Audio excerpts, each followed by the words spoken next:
Excellent. Good afternoon, folks. Thank you so much for being here. This is special. This is an opportunity for me to really meet one of my heart's desires. For those of you who may or may not know, I've had some issues with heart failure. However, I'm getting stronger every day. And clearly, this is an opportunity beyond my physical strength and my emotional strength. It's an opportunity for me, both a spiritual as well as a mental strength being developed. Because what I'm going to share with you today has really been a part of this recovery.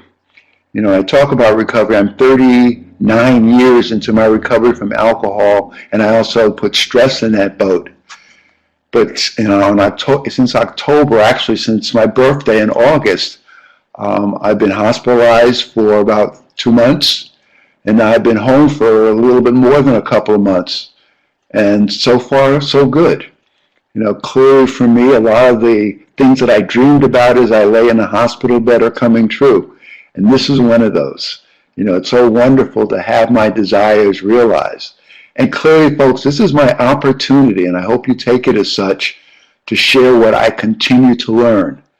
I call this webinar Stabilizing Recovery First. When Stacy first asked me about it and talked about what would we do, so much of what's been on my mind is the first stage of recovery that we learned in Recovery Coach Academy.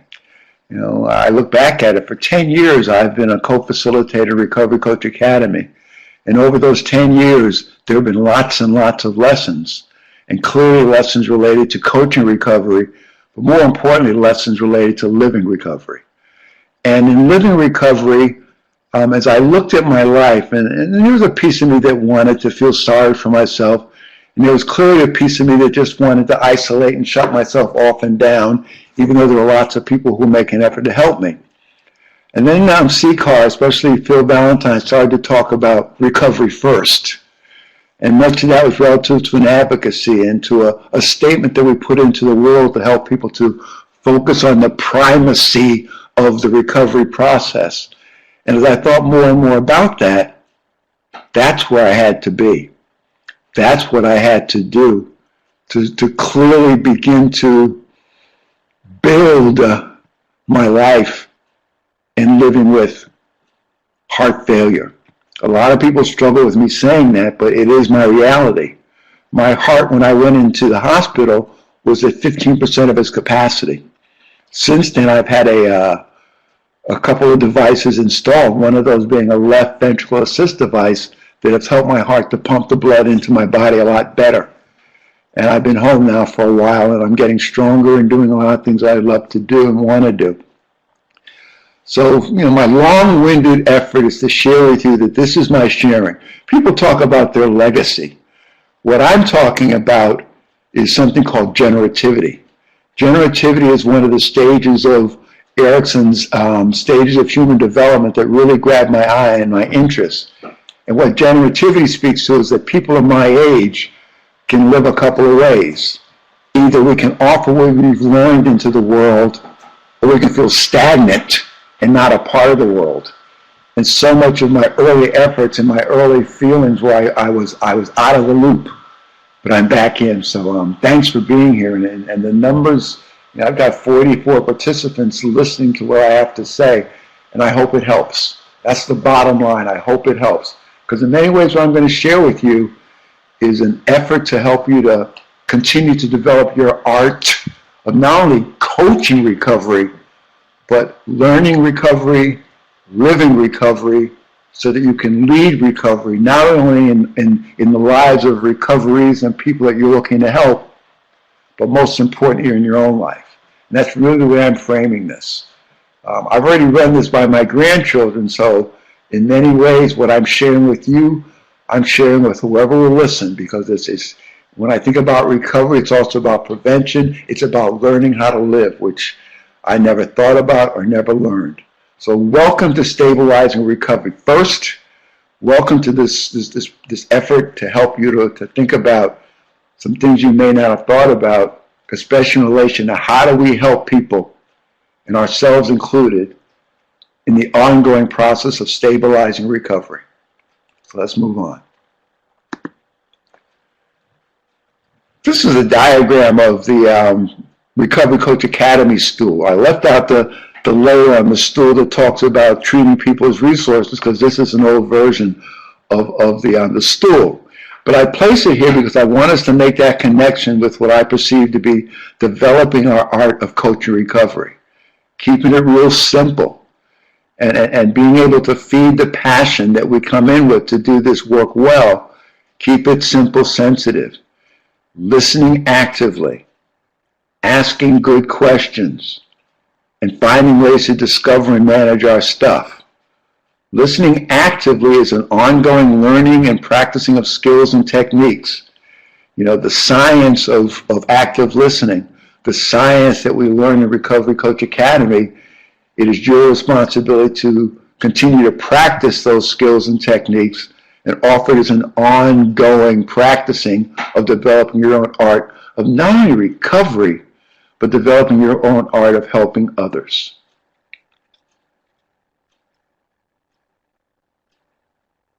Am I okay with the sound? Let me know, Stace. Okay, good.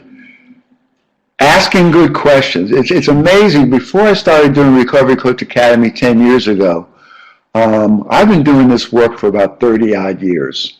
And initially I started doing the work because I needed the work. You know, I'm someone who's had 40 or 50 hospitalizations in the 7.5 years that I drank alcoholically and the 7.5 years that I struggled with managing the stress in my life. And over time, in my honest effort to learn how to help myself, I had opportunities, much like you were offered in Recovery Coach Academy, to find a way to take the passion that I was experiencing people helping me to share it with others. And in the context of having started that work at that stage and that age, I found over time, again, before I'd even gotten involved with Recovery Coach Academy facilitation and recovery coaching, I've experienced myself as asking good questions. And that's not bragging on myself, it's just the nature of what the kind of feedback I've been offered, but more importantly as I look at it. You know, so asking good questions is something that I practiced over time. It's about giving into my curiosity. It's about giving into my willingness to discover versus a desire to control or lead people in the way that I think they need to be led. So asking good questions is really about that active listening part that, you know, fuels my curiosity, not looking to offer solutions, not looking to lead or guide, except in order to help people to move in their process, in their way. The middle leg of the stool is very significant because if we don't discover and manage our own stuff, we may get stuck. I've done a webinar in the past that talks about getting stuck in our humble efforts to help. In many ways, I got stuck about 6 months ago because I knew what I knew about recovery. I knew what I knew about letting help help. I knew what I knew about, you know, the recovery is a process, especially, and I wanted to begin to apply some of those skills and knowledge and techniques to my recovery and my ongoing living with heart failure. And yet it was a challenge because, you know, the old areas of denial, which I didn't notice I was limited in my ability to practice acceptance, got me. So when you talk about discovering and managing your stuff, here I was 38, 39 years into a process of recovery and struggling to apply those same principles and practices to my physical well-being, improving the quality of my life as it related to my ability to live with heart failure.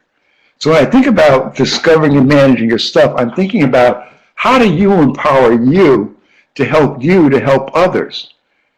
That's by learning, doing, and teaching. We learn, we do, we teach. How to move from stress to serenity. How to action plan relative to managing the stress in our lives. And how to live caring and helpful partnerships. You know, so much of the work that is necessary for us to do is to learn how to have relationships that work. Learning how to, I partner with people I help. You know, I'm not, you know, as much as they may come to me as an expert, they're the expert on their experiences. And if I don't choose to partner with them in those experiences, I'm not doing myself, I'm doing them a disservice. And I'm clearly doing myself a disservice because I shortchange my ability to be curious, and I shortchange my ability to wonder. Where does wonder come from? If you notice in Recovery Coach Academy, we talk a lot about developing the science that we're learning in Recovery Coach Academy into the art of coaching recovery. If you look at those two circles, if you put those circles together, where those two circles of the science of coaching recovery and the art of coaching recovery, where those two circles come together for that little bit of space, is filled with wonder. We want you to walk away from Recovery Coach Academy with a wonder of how am I going to continue to feed the passion that I have to help others, and as I've been helped in my own life, and how do I feed the passion that I have to be the best helper and the best coach that I can be. And that's about wonder. That's about curiosity. Folks, when you leave the academy, you have about 5% of what you need to be successful. You have a responsibility to continue learning, continue living, continue coaching so that you can pass on what you've learned in the class. I've been at this for 10 years of coaching Recovery Coach Academy and 38 years of my humble effort to learn power and to learn partnerships, which is HELP, in my efforts to share what I'm learning with others. And this is another one of those efforts. So when you look at this page with this stool on it, that's what I do. That's what I'm offering. And if I'm offering it to you as people looking to stabilize your own recovery processes so that you can learn how to help others to stabilize theirs. But I also find it very helpful in helping my grandchildren to stabilize their what can be chaotic adolescent and young adult lives in a world that's very difficult sometimes not to be fearful in and not to feel out of control in. So these same messages that I'm offering you are messages that I offer my grandchildren on a daily basis whenever they come around and hang out with their grandpa. The wonder comes from letting go of expectations and trusting the process. Right on at WRCC group.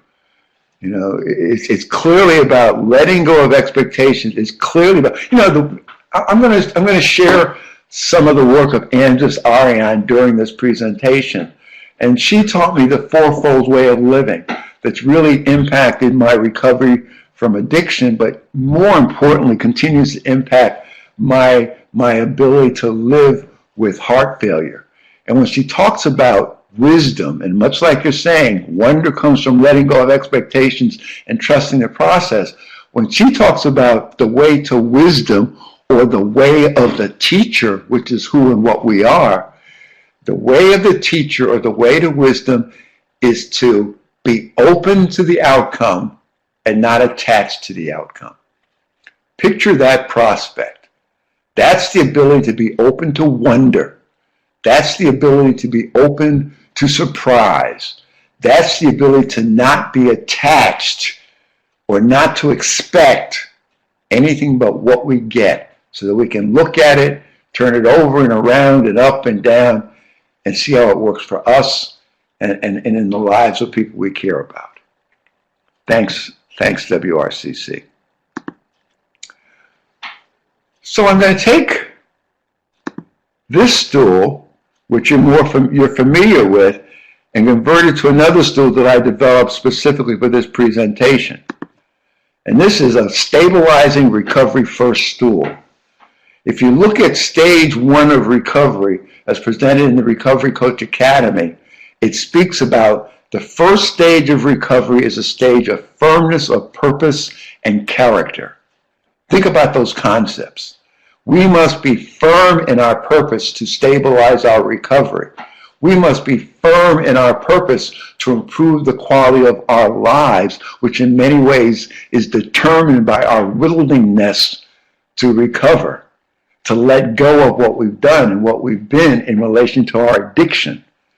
And that firmness of purpose must be accompanied by a firmness of character.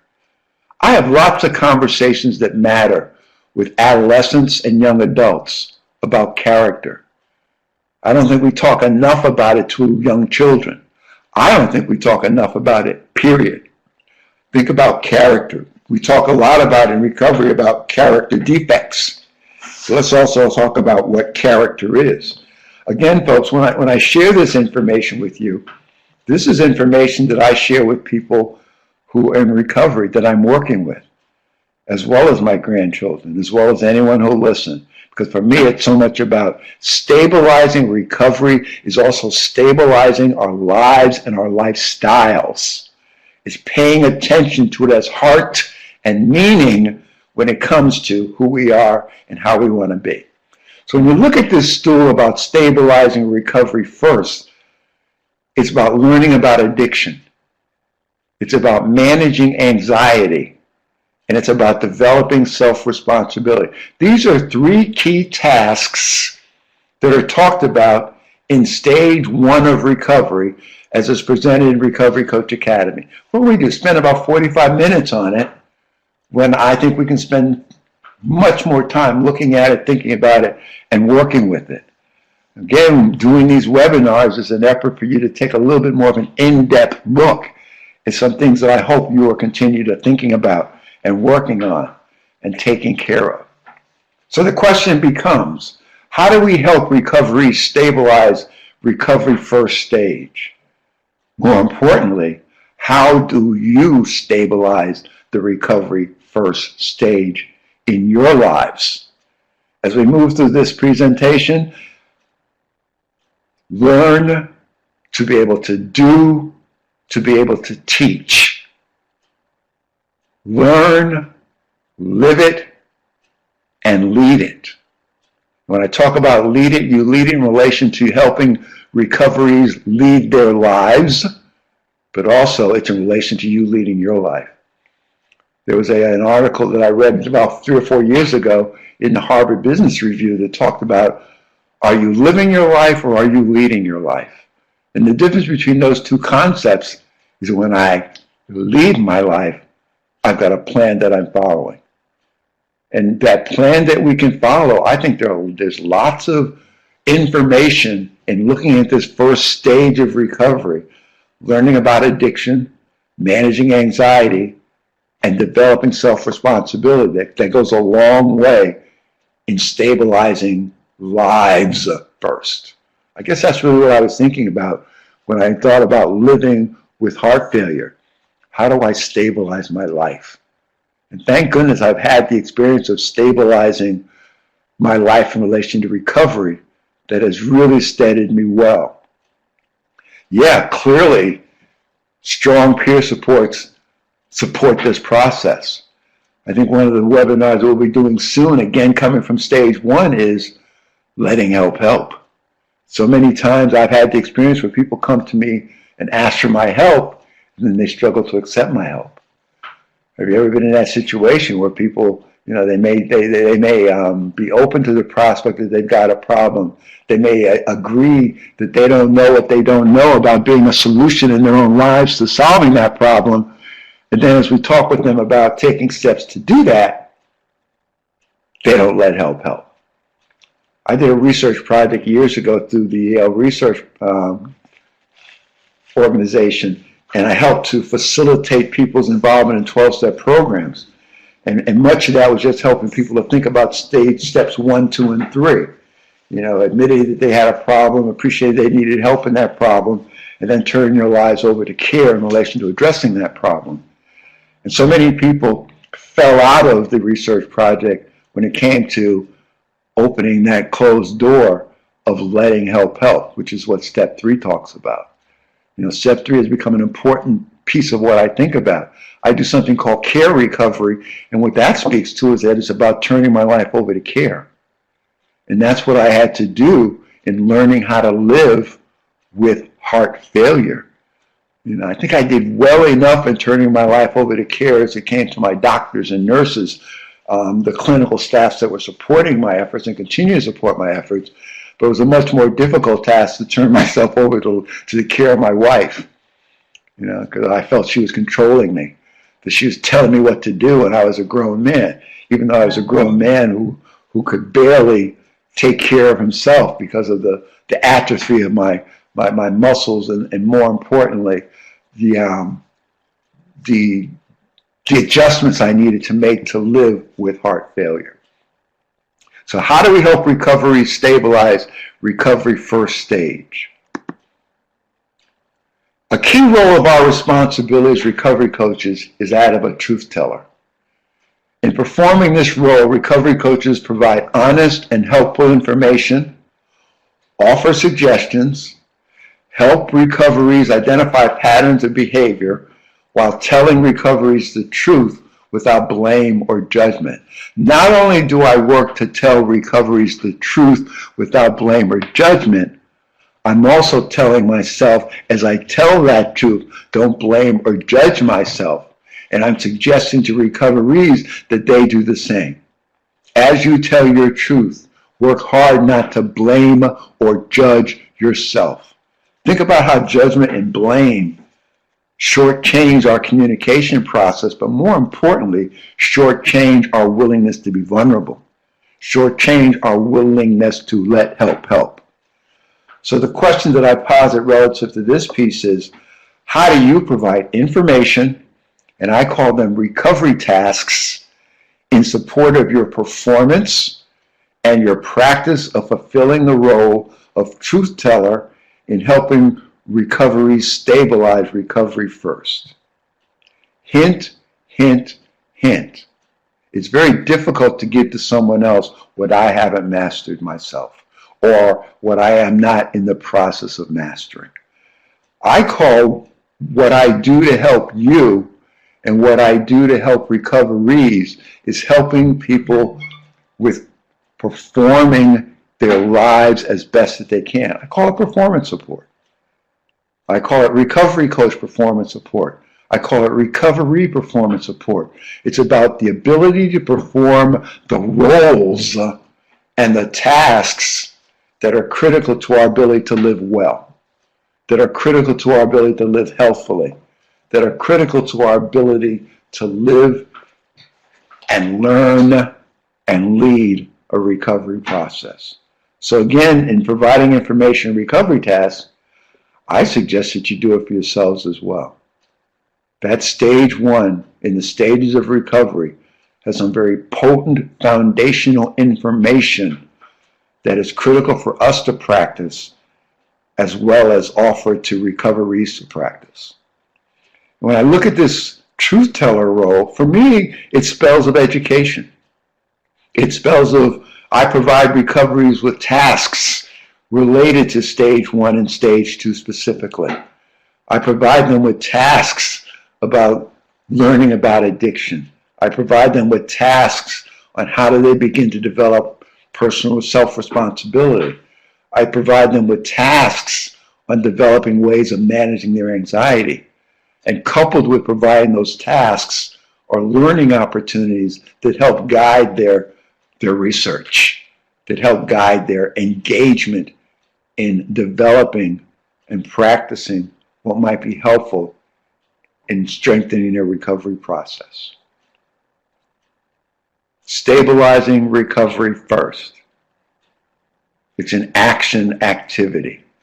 It's an awareness that is fueled by an opportunity to do something about stabilizing recovery or stabilizing living. Stabilizing recovery first. Notice I put webinar and DART participants will be able to. DART is the vehicle that I've used for 38 years to offer information to people that I help, as well as offering information to myself.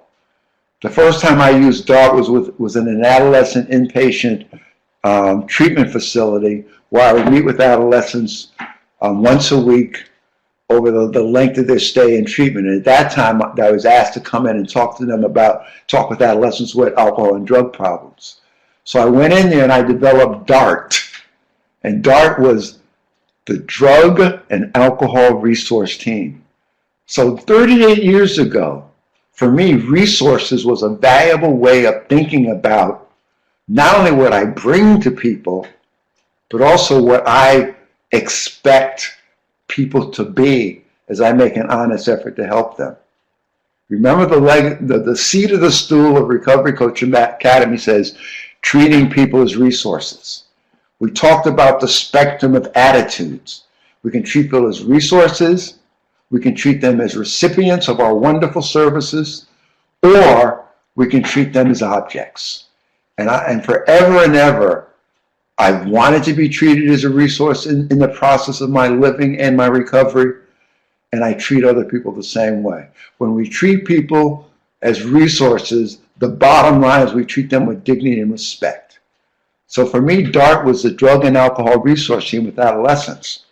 Over time, DART became DART, Developing Asset Strengths Resource Team, or Developing Asset Strengths Recovery Team.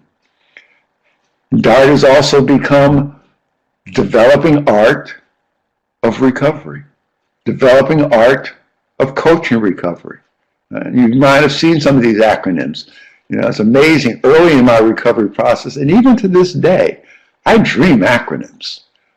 When I'm beginning to think about something that I want to share or something that I want to learn, an acronym comes into mind. And as much as I call DART Drug and Alcohol Resource Team, Developing Asset Strengths Resource Team, or Recovery Team, as much as I might call DART Developing Art of Coaching Recovery or Developing Art of Recovery, I also appreciate that DART might be DART.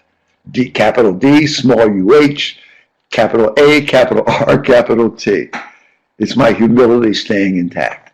So when you think about stabilizing recovery first, the learning objectives, not only for you, but for DART participants that I work with, are identify roles and responsibilities of recovery coaching that support learning, living, and leading stage 1 of recovery, which is the stabilization stage.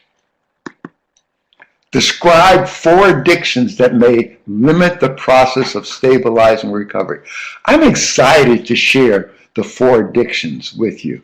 This is a piece of information that I learned through working, through exploring and studying the work of Angeles Ariane, and I'll present that soon. Explore the Serenity Prayer as a tool for anxiety management in stabilizing recovery. Again, I mentioned earlier that for several years I've worked as a research clinician, and one of the projects that I worked in was called 12-step facilitation. And I'm looking at the 12-step facilitation model.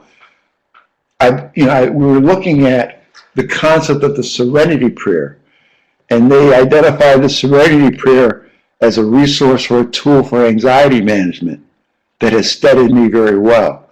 I've certainly learned about utilizing the tool for anxiety management. I've lived it over the course of my 38 years of recovery, and I continue to use it. And as I lived it and learned it, I'm sharing it with people, whoever will listen. And the final bullet point is identifying ways of developing self-responsibility as a means of stabilizing recovery. Folks, I want you to truly dig into this concept of self-responsibility, because I don't think it's something that we talk enough about, and clearly when I talk with recoverees about it, it's a challenge. And the challenge isn't so much that they're not willing to embrace it and to work and to think about it. I also look at it as an opportunity for them to learn how to take better care of themselves. Valerie says that the Serenity Prayer is used as a continual mantra. Only a visit to a psychiatrist was I able to end my continual suffering. Exactly. That's a support to what helps me through. In many ways, the ability to use the Serenity Prayer has given me the ability to appreciate what I can change and what I can't change. And when I appreciate that I can't change my thinking or I can't change my ways of behaving without help, that's when additional resources become available and important. Thanks, Valerie. So when you think about these learning objectives, for me, they're really posing and positing questions and things for you to think about that you may not have thought about before. Again, stabilizing recovery first the firmness of purpose and character. I'm taking 3 pieces of stage 1 of recovery and focusing on them in the course of this particular webinar. Bottom line, I read a book years ago called Illusions by Richard Bach, and the full title of that book is Illusions, The Adventures of a Reluctant Messiah. And it was a very spiritual book. It's very short. In the first 20-odd years of my recovery process, I read that book at least sometimes 2 or 3 times a year because it continued to offer me spiritual food. The Adventures of a Reluctant Messiah speaks to the fact that save yourself, be your own Messiah. Appreciate that the world is full of illusions that we need to burst through and appreciate them for what they are. So many of those illusions became an outer reach for inner security for me. So many of the illusions became, for me, something that I gave my power over to without really thinking about it real well. You ever been in that situation where you've given your power away, where you let other people, places, and things to be more in control of or more dictating relative to your lives? Makes sense to me, Main State.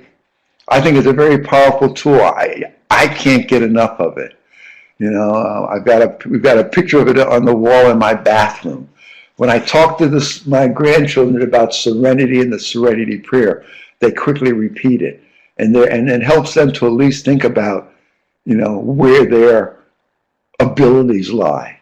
It helps them to think about, in a non-threatening way, what changes can be made in their lives. What do they have control over and what they don't have control over? Many times when I recite the prayer, I say, God, grant me serenity to accept the people, places, and things that I cannot change or control. And that's a clear piece of it for me. You know, so much of my efforts to change, especially people in my life, was an effort on my part to control. You ever noticed that? Well, I've noticed that when I am put in a position where I feel a need to control what I have no ability or right to control, it's because I'm afraid. And if I can at least appreciate the fear and the anxiety, and the serenity prayer helps me to do that much better than I did prior to embracing its power, I do much better. So you think about this particular stool, think about, you teach best what you most need to learn. This comes from Illusions, The Adventures of a Reluctant Messiah by Richard Bach. When you think about this concept, it has guided my life. I teach recovery because I needed to learn about recovery. I teach adolescent development because I needed to find a way to move beyond adolescence into young adulthood. I teach recovery coaching because I need to be able to practice the skills and the strategies of coaching to help myself and to help other people. I teach best what I most need to learn. Ask yourselves at some point, what do I most need to learn? Ask yourselves that, not in the context of coaching recovery, but also in the context of living your own recovery process. What do I most need to learn?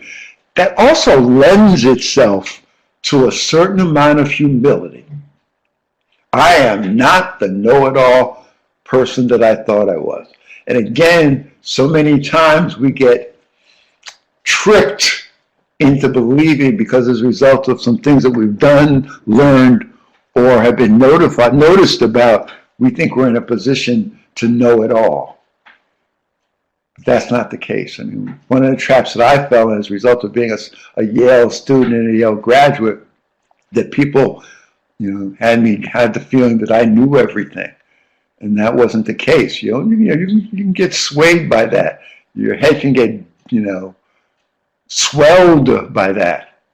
So this whole concept of teaching best what you most need to learn helps me practice the humility that's critical to my being. But it also opens me up to a process of discovery fueled by my curiosity. So with that in mind, I teach best what I most need to learn. As we begin to talk about learning about addiction, think about this. Addiction isn't about alcohol and drugs. It's the absence of self. This absence is described as a hole in your soul. You can't love others when you're empty inside. Recovery peels back the painful layers and heals that hole through connection, honesty, and hard work. To love oneself is the beginning of a lifetime recovery. Folks, I saw this posted on Facebook on David Santiago's page, and it embraced everything that I have learned over the last 38 years about addiction. I can remember writing a paper called Social Work Practice, Casework with Spirits, Human and Distilled. And I began to engage myself in a process of thinking about, at that point, my own ability to abstain from alcohol and to begin to practice some recovery principles. And I went to, and I had a dream about the concept of soul. You know, so this absence is described as a hole in your soul. There was a hole in my soul. I could not love people. I remember writing this paper. I can remember the first time I heard the acronym, or I dreamt the acronym for SOUL, and what it said was, SOUL is S-O-U-L, strengths operating uncovered by love. That didn't feel good for me because I struggle with love. I felt I could give love and care to people, but it was very difficult for me to receive it and accept it. So versus right, soul is strengths operating uncovered by love. I changed it to lessons instead. And that steadied me very well because it opened me up to learning again. It opened me up to learning what love is about. I talk with my wife about this. When I got married to my wife, I was in lust with her, not in love with her. Because I struggled with love. I struggled with being able to offer and more importantly, receive that emotion. So therefore, when she would talk to me about love, I said, I'll get that mush out of here. But I raised that because clearly, you know, and we'll look at it when we look at the four addictions, but clearly addiction is more than alcohol or drugs, as you'll see. Thank you, RC. I want to share with you some of Andres Arian's work, and I'm going to move through it rather quickly, only because I encourage you.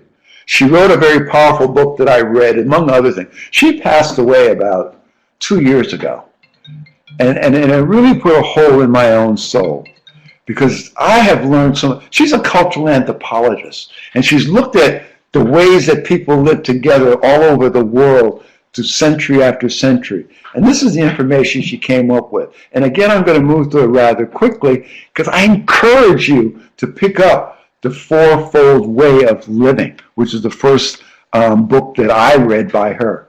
And what it speaks about are the 4 ways that we talk about and think about. When she talks about the way of the healer or the caretaker, she speaks about paying attention to its heart and meaning. Think about your ability to pay attention to its heart and meaning for you.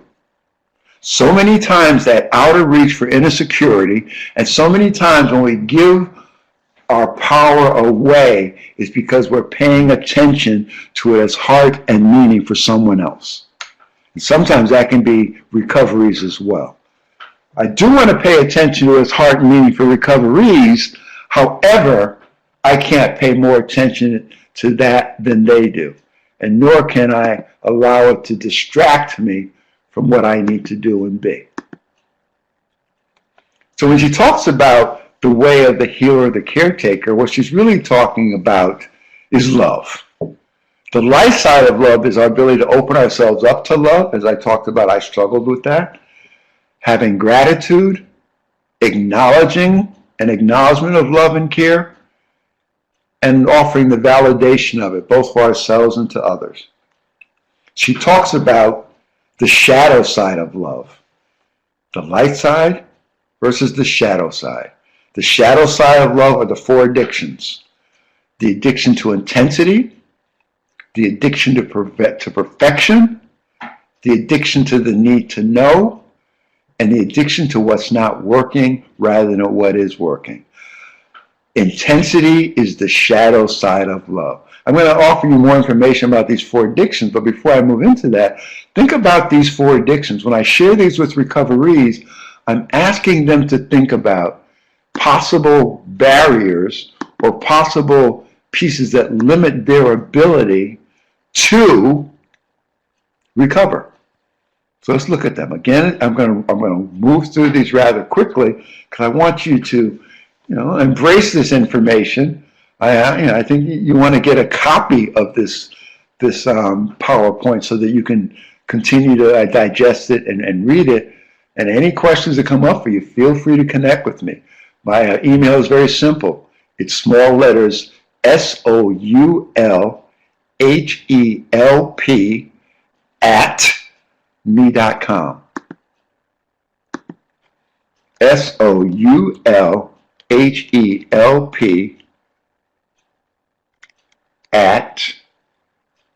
@me.com. Again, folks, I don't offer the ability to ask these, to send these questions to me because it offers me an opportunity to learn. Okay, so let's look at these 4 addictions. The 4 human addictions that Andras Arian shares with us.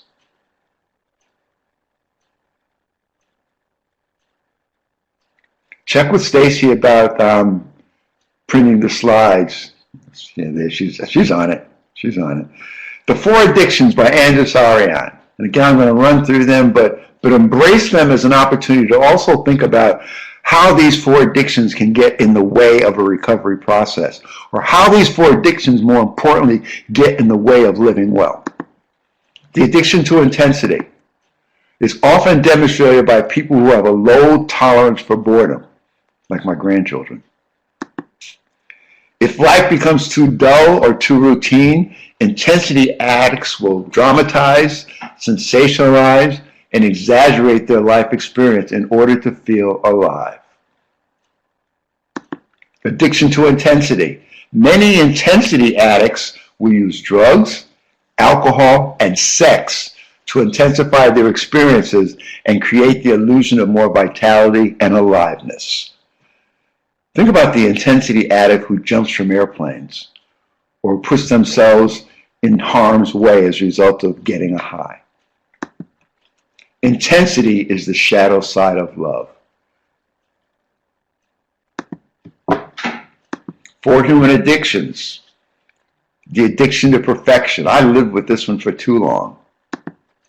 Little tolerance for mistakes and exposure of vulnerability. Equates vulnerability with weakness rather than strength.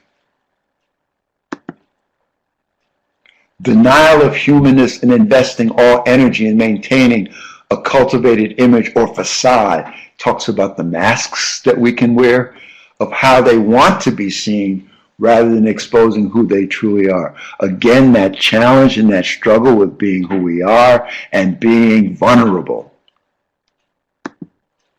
Perfection is the shadow side of excellence and the right use of power. Power is the ability to show up, Andras Arian says. Power is the ability and the willingness to share our opinions and to share our values and beliefs.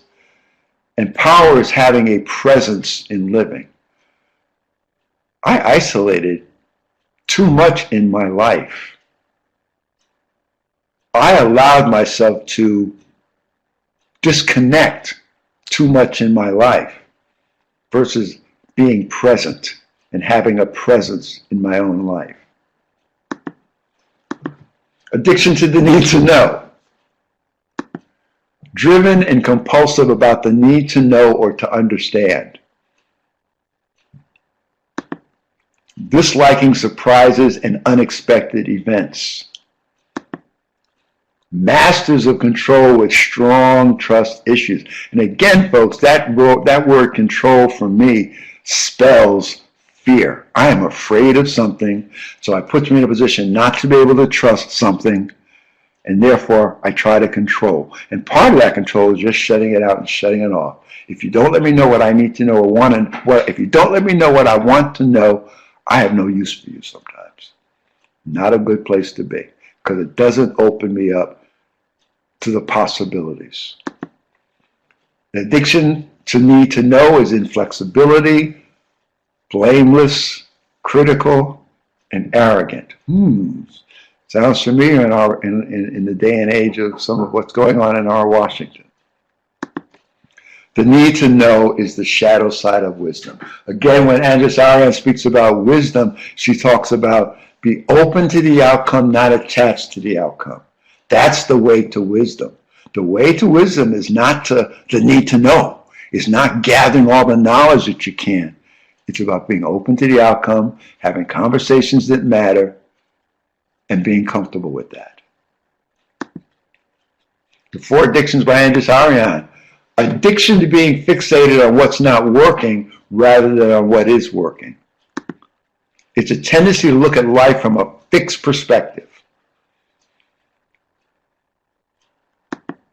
It's a lack of recognition of one's own personal blind spots. For me, this is where my denial comes in. Denial is D-E-N-I-A-L.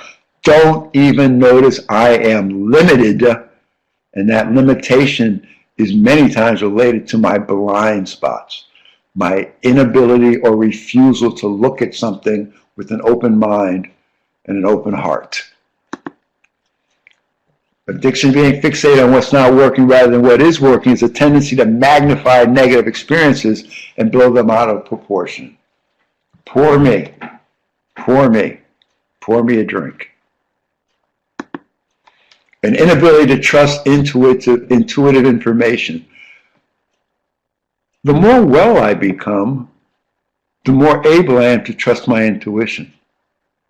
The more able I am to listen to and trust that inner voice. Being fixated on what's not working rather than what is working is the shadow side of the 4 ways of seeing. And the 4 ways of seeing that we possess, as Andrés Arian speaks to it, is intuition, insight, perception, and vision. Have you given those powers away as a result of not wanting to stick out or not wanting to offend someone? Think about it. This is one of my favorite diagrams. I developed this diagram probably about 25 years ago as I was thinking about stress. But more importantly, as I was thinking about wellness versus treatment. When you look at the arrows that move across that continuum, that purple arrow at the top is the wellness model, which stretches from premature death to high-level wellness. Gosh, this is a different awareness of this. As a result of my heart failure, I was close to death. As a result of my willingness to accept help and accept care and be patient with the process that the care of the caretakers, especially my treatment teams and my care teams, have offered me, I have a much higher level of wellness, a much higher level of quality of life. Premature death in the treatment model focus on the signs, the symptoms, and the disabilities related to stress, stressors, and our responses to that stress and stressors. For me, the wellness model became important because it really speaks to initially awareness, educating myself in relation to that awareness, and offering myself to grow better. Within the treatment model, a lot of fear and false pride became a part of that process. Stress was throughout the continuum.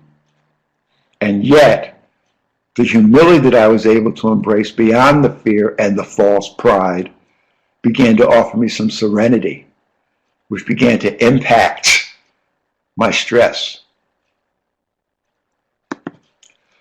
The ability to swap stress for serenity was the willingness and the effort to learn and practice the concepts of the serenity prayer and support the stabilization tasks of stage 1 recovery, which is learning about stress and recovery, managing anxiety, developing self-responsibility, learning to ask for help and support. That comes right out of what you learn in Recovery Coach Academy. God grant me the serenity to accept the things I cannot change. These are the opening words of the prayer. It helps you to think about, it helped me to think about that if people don't believe in God or Jehovah or Allah or Jesus or a deity, I suggest that they think of God as good orderly direction. Think of God as getting over denial. Think of God as grace overcoming disease. So it's important to understand the difference between what you can and cannot change. And we create more stress in our living by worrying about and obsessing over what I can't change. I could not change the failure of my heart. But what I could change, which tempered my willingness and ability to worry, was accepting care. Courage to change that I think I can. In experiencing stress, it's helpful to identify the stressors. I was the biggest stressor in my own life at that for many times.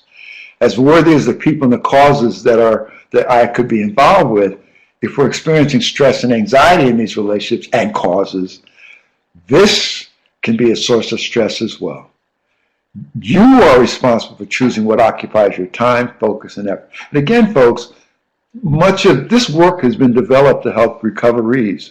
This work is being developed to help you to perform your responsibilities as coaches, as well as your responsibility to yourselves as you coach. So occupying your time, your focus, and your effort becomes an important part of your responsibility to yourself and to your art. Not me, your art. I like this diagram, this image, because it offers recoveries to look at in a simple manner. Things I can control are my words, my actions, my ideas, my play, my effort, my mistakes, my behavior.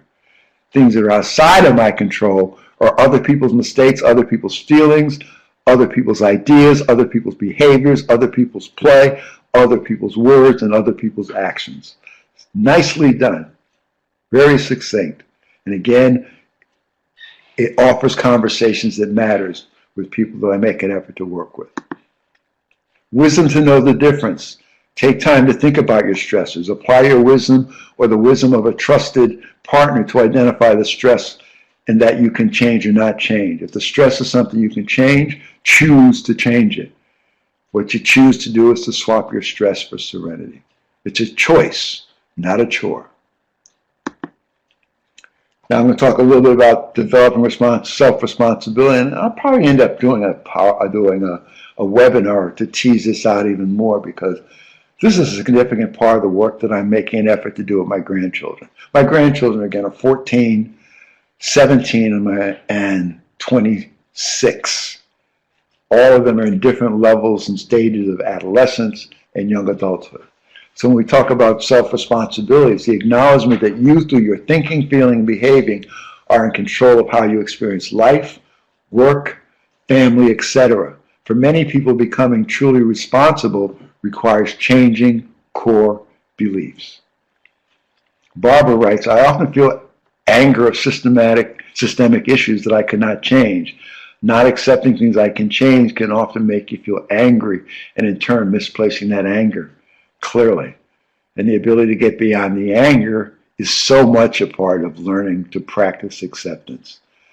You know, folks, it's amazing. I had doctors and treaters telling me about my attitude relative to, their expectations that I would be more despondent, more depressed relative to what I need to do to improve the quality of my life. I.e., basically, I have a left ventricle assist device that's hooked to my heart.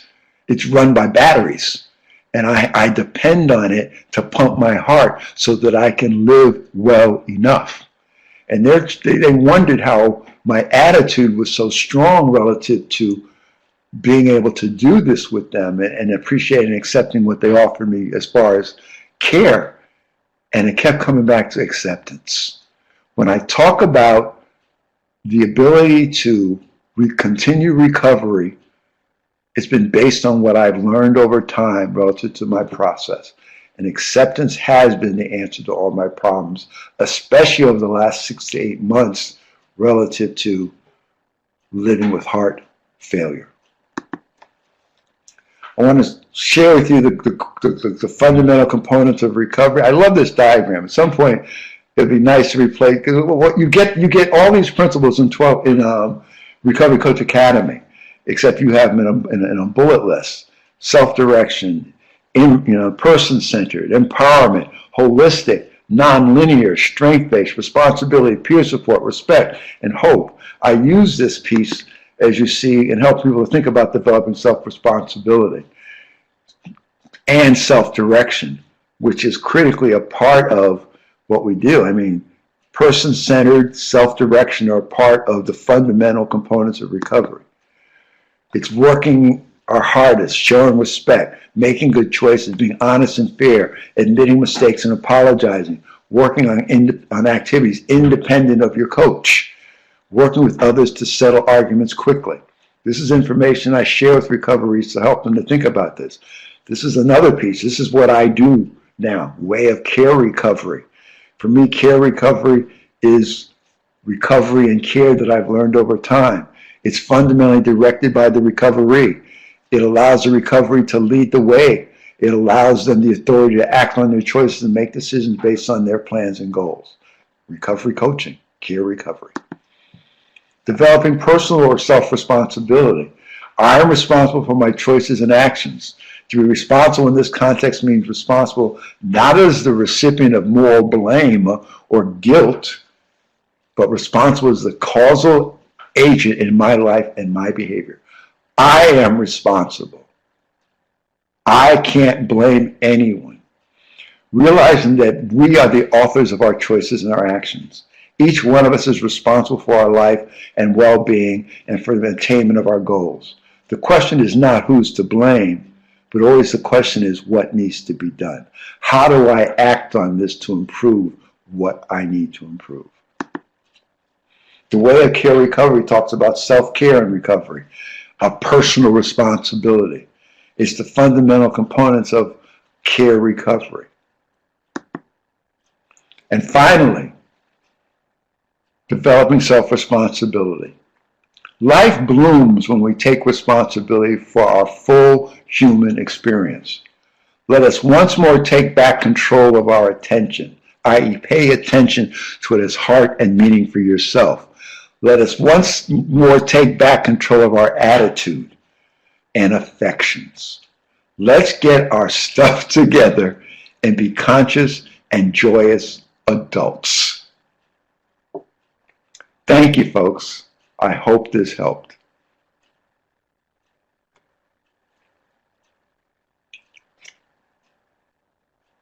Thank you, Bridget.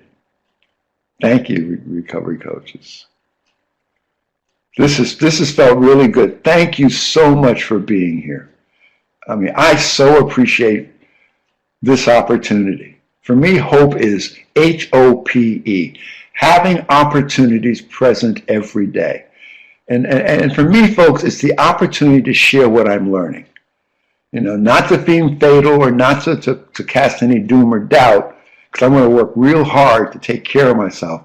However, I don't know what I don't know about how long I'll be here. So I'm doing the best that I can to share what I'm learning and hope it helps. Love you all and take care of yourselves. Be well. Thanks a lot, Stacy. This was powerful. Thank you so much for the opportunity.